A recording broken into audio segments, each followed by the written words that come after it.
തിരുവെഴുത്തുകളിൽ ഒന്നാമതായി പറയപ്പെട്ടിട്ടുള്ള സംഗീത ഉപകരണമാണിത്. ഹാർപ്പ്, കിന്നരം. ലാമെക്കിൻ്റെ പുത്രനായ യൂബാലാണ് കിന്നരവും വേണുവും പ്രയോഗിക്കുന്നവർക്കെല്ലാം പിതാവ്. ഉൽപ്പത്തി 4 21. പഴയ നിയമത്തിൽ കിന്നരത്തെക്കുറിച്ചുള്ള 42 പരാമർശങ്ങളുണ്ട്.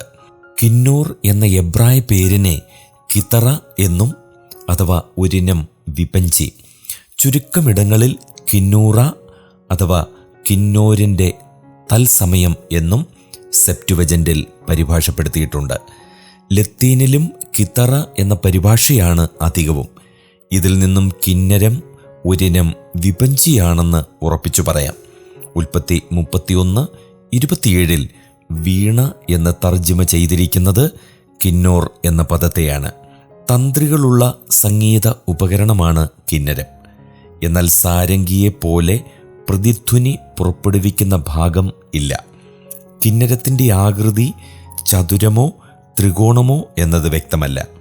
സംഗീത ഉപകരണങ്ങളുടെ രൂപങ്ങളോ ബൈബിളിലെ മൗലിക രാഗങ്ങളോ വ്യക്തമായി മനസ്സിലാക്കാവുന്ന രേഖകളൊന്നും നമുക്ക് ലഭിച്ചിട്ടുമില്ല.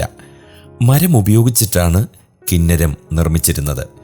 ദാവീദ് സരളമരം കൊണ്ട് കിന്നരം നിർമ്മിച്ചു. ദൈവാലയത്തിലെ ഉപയോഗത്തിനായി ശലോമോൻ രാജാവ് ചന്ദനമരം കൊണ്ട് കിന്നരങ്ങൾ നിർമ്മിച്ചു. 1 രാജാക്കന്മാർ 10:12. കിന്നരത്തിന് 10 തന്ത്രികൾ ഉണ്ടായിരുന്നുവെന്ന് ജോസിഫസ് രേഖപ്പെടുത്തിയിട്ടുണ്ട്. തന്ത്രികൾ ആടിൻ്റെ ചെറുകുടൽ കൊണ്ടോ സസ്യനാരുകൾ കൊണ്ടോ നിർമ്മിച്ചിരുന്നു. ഭാരം കുറവായതുകൊണ്ട് ഘോഷയാത്രകളിലും മറ്റും കിന്നരം കൊണ്ടുപോകാൻ എളുപ്പമാണ്. 1 ശമൂവേൽ 10:5, 2 ശമൂവേൽ 6:5, യെശയ്യാ പ്രവചനം 23:15-16. ദൈവാലയത്തിലെ സംഗീതോപകരണങ്ങളിൽ കിന്നരത്തിന് പ്രധാന സ്ഥാനമുണ്ടായിരുന്നു. 1 ദിനവൃത്താന്തം 25:1, 2 ദിനവൃത്താന്തം 29:25 അത് വിശദീകരിച്ചിട്ടുണ്ട്. യെരുശലേം മതിൽ പ്രതിഷ്ഠയിൽ ഉപയോഗിച്ച സംഗീത ഉപകരണങ്ങളുടെ കൂട്ടത്തിലും കിന്നരമുണ്ടായിരുന്നു. നെഹമ്യാവ് 12:27. ഉല്ലാസവേളകളിലാണ് കിന്നരം സാധാരണയായി ഉപയോഗിക്കുന്നത്. ഞാൻ സന്തോഷത്തോടും മുരജത്തോടും വീണയോടും അഥവാ കിന്നരത്തോടും കൂടെ നിന്നെ അയക്കുമായിരുന്നു എന്ന് ലാബാൻ യാക്കോബിനോട് പറഞ്ഞു. ഉൽപ്പത്തി 31:27.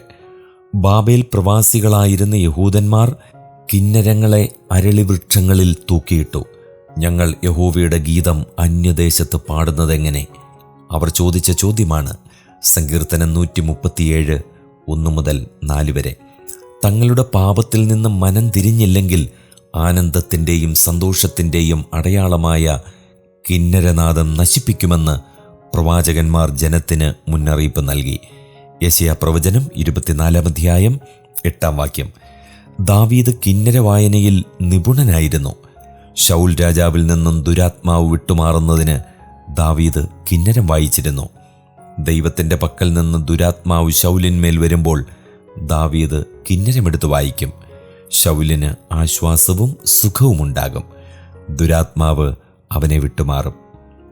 1 ശമൂവേൽ 16:23.